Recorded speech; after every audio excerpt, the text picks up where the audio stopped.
I just read it aloud. I'm not sure I'll be able to make the call, but my understanding is the campaign logger is the general topic. So I could use an example of taking an idea through from planning to game using campaign logger. I find that I typically prepare a number of things for each game. So he lists 5 things, and I guess he wants to see, yeah, how this is done in campaign logger.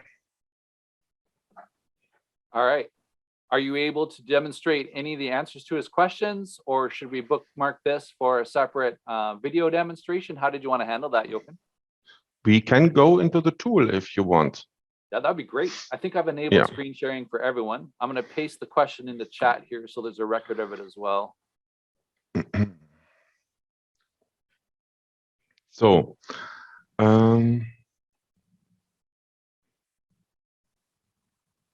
so do you want to read the first thing so I can go through it on my screen?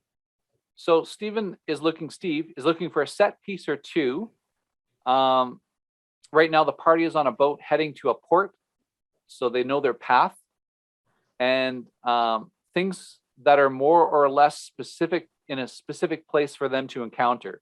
Most often these are 5-room dungeons of different types. So really, how would we put a 5-room dungeon into campaign logger, and then how can the game master find it during the session when they need that information? Yeah, so let's have a look. I just take my currently ongoing campaign. It's on hiatus, but I will start again soon. So I label it ongoing. And yeah, I would start with a new page. So the question is, how do you want to organize your stuff? I prefer to prepare my my scenarios or adventures using the sections tag. So in this case, when I'm preparing a 5-room dungeon, I would create a section. So this one should be... And that symbol's the S with a line through it. Yeah, it's the paragraph symbol. At least in Germany, we use it to label the paragraphs of a law, for example. And so I just call it boat adventure for now. And now I get it here, and the new dots show me that it's empty for now, but I will fill it up. And so Shazir has a question about that. I'll hit you up with that once you've done this explanation about those dots. Okay. Yeah. And the first thing would be to start the 5-room dungeon template. And it's, yeah, just 5 RDT. So it gets on the right side, and I end it here with the 3 backticks. And yeah, the next thing would be to start filling this one out. Of course, I put it into the private part because it's for the GM in preparation, but I can also add a little public part. If I share the campaign with my group, then I can put in their preparations for the game, for this game session, for example, there. So they are on the same page as me. So the first thing is just adding a title. And of course, this is the boat adventure. And the next thing would be preparing the different parts of this thing. And yeah, these are just labeled like here on the right side. So if I want to have impressions, I just put in the impressions group here and fill it out. For example, it's a boat adventure. What did he say? It's on a river, or it's on a port? On a port, so it's on the sea, I guess. So the impressions are: I like a sunny sea voyage.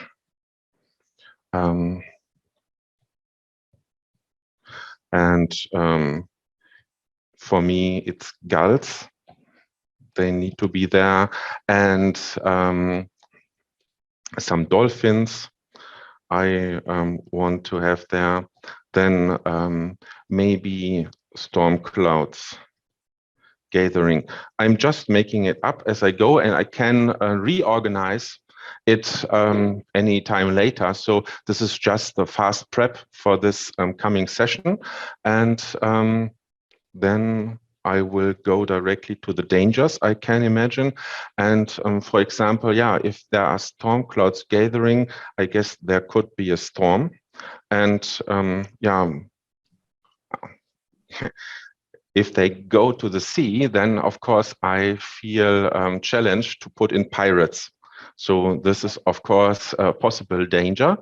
And I think, yeah, if they are on the boat, maybe we can put in some interpersonal stuff there. And for example, passengers smuggling stuff. Yeah, Exile and suggests then, a mutiny for your dangers. oh, das hört sich gut an. Yeah, that's good, yeah. Mutiny. Carry one plank with you at all times. Yeah, is it spelled correctly? I guess so. Yes. Discoveries. Of course, there is smuggled stuff. Pirate, informant, and in hiding. And of course, captain might is in fact selling interesting passengers to slavers. Dirty dog.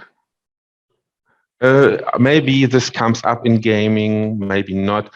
But as I know my players, they will search the captain's cabin if he wants to or not. And yeah, then they have something to discover.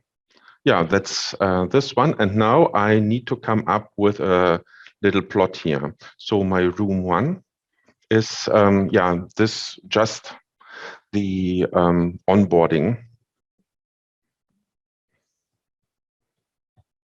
This No should pun be intended. this should be where we get to know other passengers.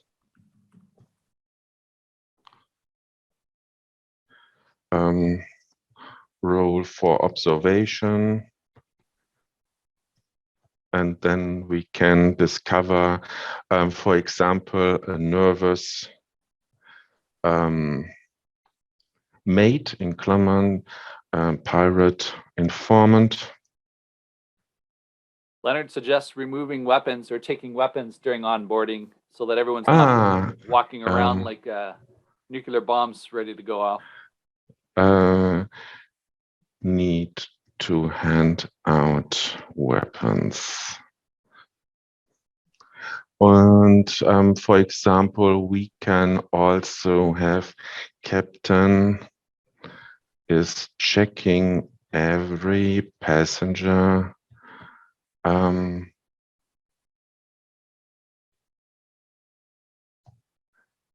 Andy's suggesting the, I said captain is a dirty dog, so he suggests that's the captain's race. Maybe the captain is a were-dog. Okay, so we now it's comes here to the point. I will put in here were dog, and I prefer to use. Yeah, by the way, I'm always hitting Control S in the background because I want to keep in this window to stay editing, but Control S is sending the current stuff I typed into the server, so it's stored there, so I don't lose anything. Just to demonstrate, just as an aside, a note. And now I don't hit the Control S button, but I just move away for any reason. So, and I can come back to here and just to see, I don't know if you saw it before, but it already knows that you stopped editing at some point and didn't save it, so you don't lose anything as long as you stay on the same system. It has a local cache of what you edited. So if I go into edit mode, it loads the previous version, and I can now decide if I cancel or lock this. So at least the last edit isn't lost. Yeah, that'll help with people who have bandwidth issues or interruptions in their internet connectivity. And yeah, I usually like when I'm brainstorming stuff to tag everything with a asterisk, because that's the thing for loopy planning. So I can expand on this in the future. And for easy changing of tags, I can then use the tag change button here in the upper right corner. So yeah, this should be enough for the characters to get suspicious and start their investigation. So what is room 2?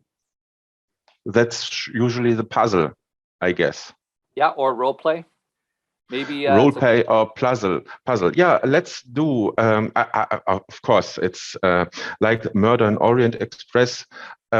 Some way down the road or down the sea, there is a murder on board. Murder on board, and that is something the players can investigate. Maybe yeah, it's someone they liked is murdered or accused. So we built this up on what happened in the first part during onboarding. And maybe it's an escaped prisoner or someone who's scheduled to be traded. They try to get out. Leonard suggesting rumors spread among passengers would be perhaps something else that could happen in Encounter 2. Yeah, that's a great idea. Rumors about passengers.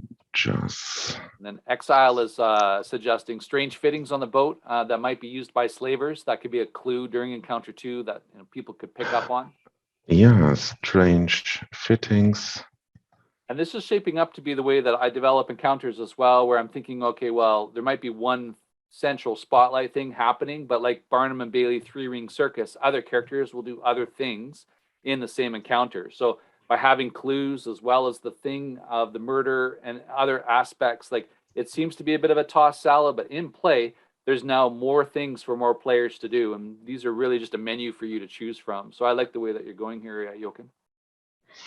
And the next thing is I just leave it open, because the murder is not the central part of this. It's just to get the players to sniff around the board and learn about the characters, and kill some time. Yeah, kill some time. Yes, and then we have. So what is room 3? Trigger setback. Yeah. Setback. Yeah. Maybe the mate is found murdered next. Perhaps amplify the danger level here. They're all trapped on a ship. Or characters are accused, suggested by Alan. Oh, that I like. Characters accused. So Andy suggests if the players have done anything suspicious, they could get accused at this point. So we can bring that forward. You wouldn't plan that. You would just wait for the opportunity in gameplay. Yeah, there's suspicious actions caused it.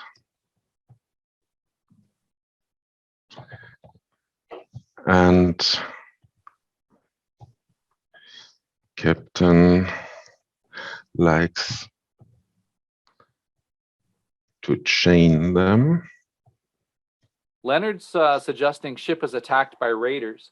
I like that because you could have both at the same time. So imagine a scenario now where there's this dramatic tension with the role play of the characters being accused, and then somebody says, you know, sail on the, whatever the jargon is, sail on the horizon, sail coming up.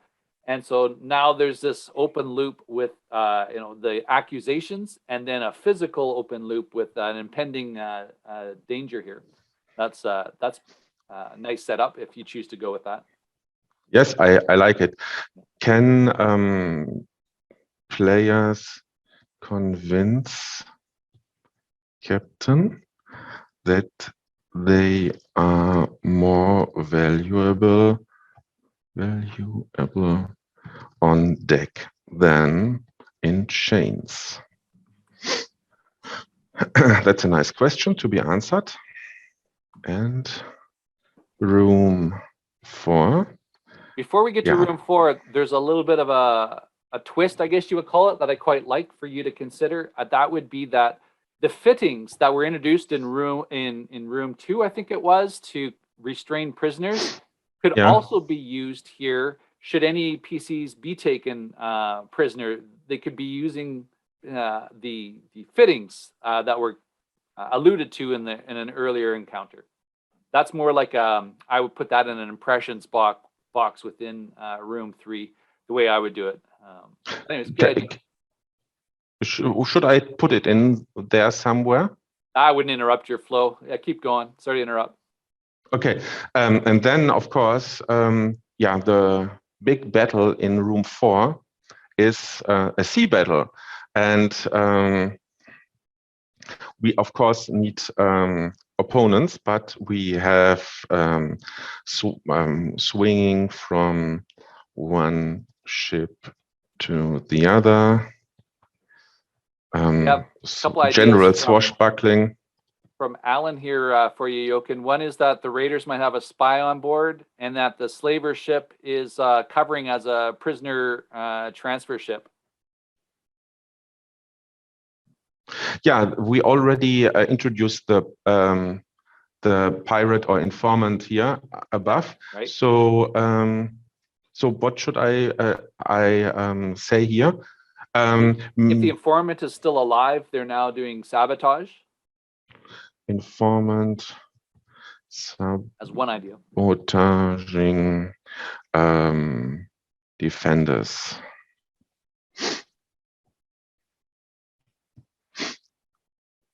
More suggestions? Here we have a confrontation with the captain. I think we've kind of we'll have built that up. So the captain shows their true nature, perhaps, as being a weredog. And if we don't go with that loop, just the captain reveals themselves as a slaver, perhaps saying, you know, protect the slaves, or, you know, issuing commands that further reveal their ugly nature. And then combat with the captain. Let me phrase it like this. Sides nice. With the raiders. Yeah, yeah, excellent.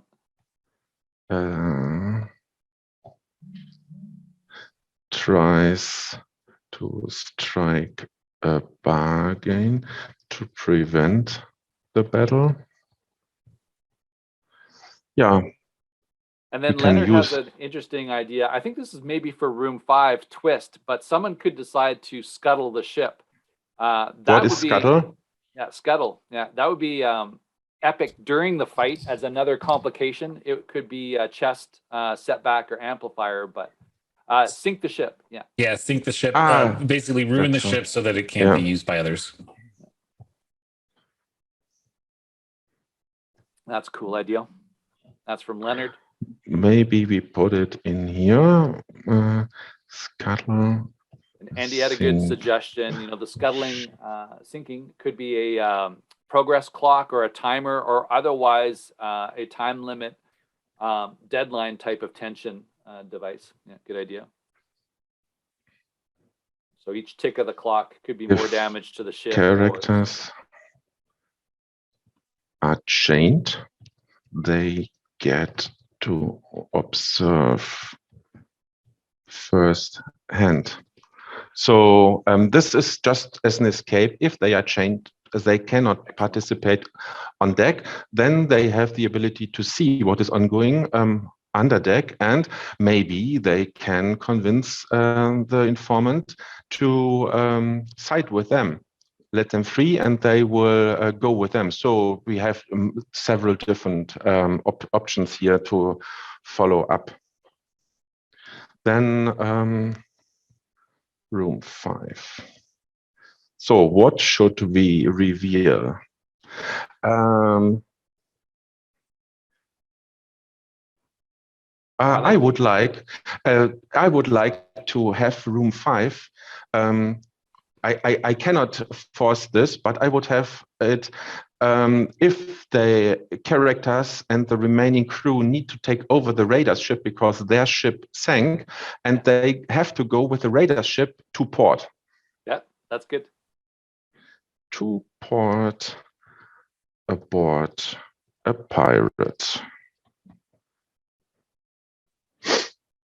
Alan suggests a treasure map. You know, the captain might have a shipping map or something with annotations, logs, captain's logs.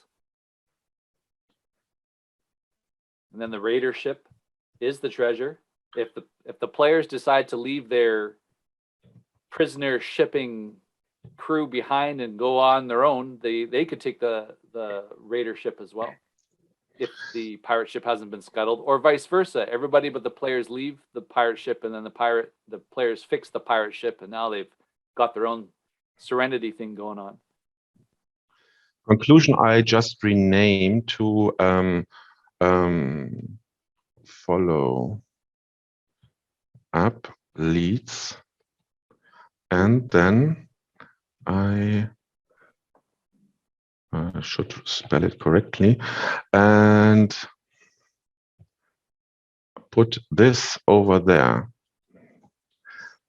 Ship radar ship is the treasure. There's a treasure map aboard for follow-up adventure, and yeah, there was another suggestion.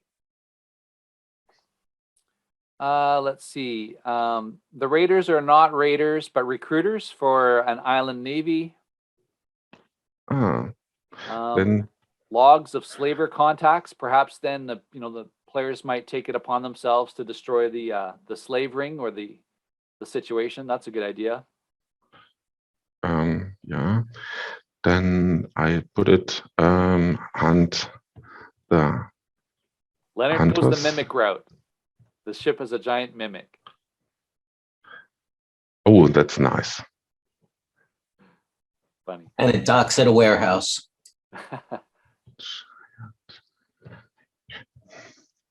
Twist is that the raiders could be a legitimate Coast Guard.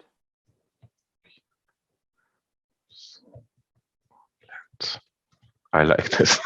It's a crazy campaign, but it's cool. Yeah. Raiders are recruiters of the Navy. The group killed naval officers. Yeah, I guess this is yeah, enough. This will, I guess, fill more than just one session. And yeah, we have here a little boat adventure in just 30 minutes. And I want to jam it right now. If you go back to your pages now, how would Steve find this 5-room dungeon then? If you open Campaign Logger, he's created this using the template, and now it's amongst all of his content. How does he navigate to this? No pun intended. Yeah, I would just add here a label, and this is just a 5-room dungeon. So if I go back to pages and switch to labels, I have here now all the labels that I used in my campaign, and I click on 5-room dungeons. And if I have more than one, because this is the first one I labeled, then I will see all 5-room dungeons, and I can easily find the ones here now. Yeah, excellent. And then you showed us originally, if you go to pages, I think you would see under the section character listing the 5-room dungeon as well. That is. Yeah. And then just to be a pain, could you use the search feature? So let's say I'm in the thick of things. Can I use search to find this page in any way? Yeah, I am just checking for both, or I could check adventure, and yeah, then I also get this one. Or I can check for. I know there was a Word doc somewhere. In the adventure, I can search for Word doc, and then I get this one too. Yeah, great. So and then yeah.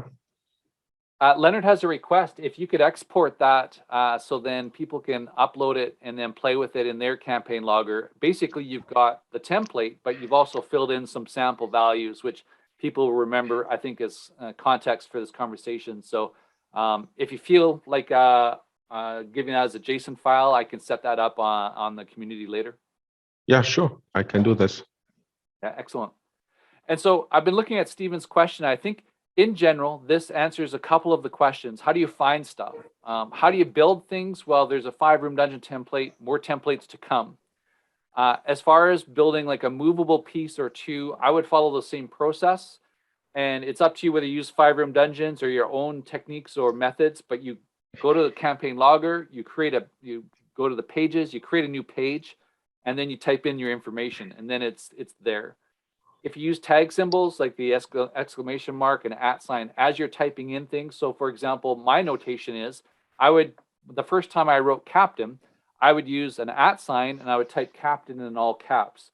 And so then when I go to my tag listings, anything that's in all caps, I know I need to name, and then I'll come up with a name in the future. And then I'll use the mass replace tool to update everywhere it says captain all caps with Boris or something like that. So I'll tag as I go. I didn't want to hit you with too much there as you're trying to come up with a 5-room dungeon and use campaign logger in real time in front of an audience, Jochen. But yeah, I tag things as I go and use my notations. But the intention behind this is that your brains work uniquely. And so you would just use this kind of clean slate to apply whatever methodology that you want, whether it's 5-room dungeons or not, tag as you go or tag later or what have you. Yeah, and of course, this is one important thing. I just brainstormed this and put something down here. And normally I end then there and come back another day. And then I go through it and start to name people, start to name groups or identify groups and put in the correct text.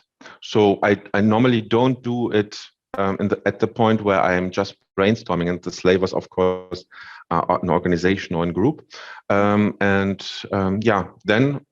I can fill in the details later. So that's just the brainstorm. And if I don't like anything the second time I visit, I can rework this. But normally I just can fill in the necessary information to have it detailed enough to game it on the fly. A quick question that kind of feeds into this, and I ran into it the other day, is I was going to enter a log and I had a character name and I forgot the character name. So I was going to do @character name so that I had the reference, and I went, oh, I can't remember that character's name. Is there an easy way without switching over to another screen with all the logs, because I was working off a laptop, to find out, what's my cast of characters so I can go, oh yeah, that's who I was looking for? So the easiest way for me would be, if I'm in a log, to just search for the @ symbol. Then I get all found pages, and I hope your main characters at least have an @ sign, and then you get an immediate reminder of the characters. And if not, I usually tag my games before start with the characters that participate, and then I have a listing of whom I'm expecting at the game, and then I have an idea who will be part of this. Excellent. And actually, it was an NPC, but what you just showed with the @ symbol would work, would do what I needed. So thank you very much. Okay, cool. Yeah, you're welcome. And the original intention, sorry to interrupt, while we're just on the topic of finding this, and then I'll turn it over to whoever was speaking next. So the original intention with the original build of Campaign Logger was that our brains, we forget so much detail. And so we might not even have an @ tag to go on. And search is designed that you can type in any characters, and anything that contains those characters, it would come up. So for example, say I can't remember the captain's name, but I know that he's the captain or she's the captain. So I think, Jochen, if you remove the @ sign there and just type in captain, it should bring up our 5-room dungeon option and boat adventure. And then you could click on boat adventure to find out more context. You know that at least the word captain is within this particular page, and then you could find more details about it. So if you just remember some aspect of a detail in your campaign, just type it into search and you will get a list. Some of them might be easier to use while you're writing, and some of them you might have to go to another screen for. It depends on how well things are tagged, but yeah, that's another thing. And then usually I have one tab open that is just reference. So this might not be for your use case, Leonard, but I have, well, actually I'll have like 4 or 5 tabs open for the same campaign and Campaign Logger.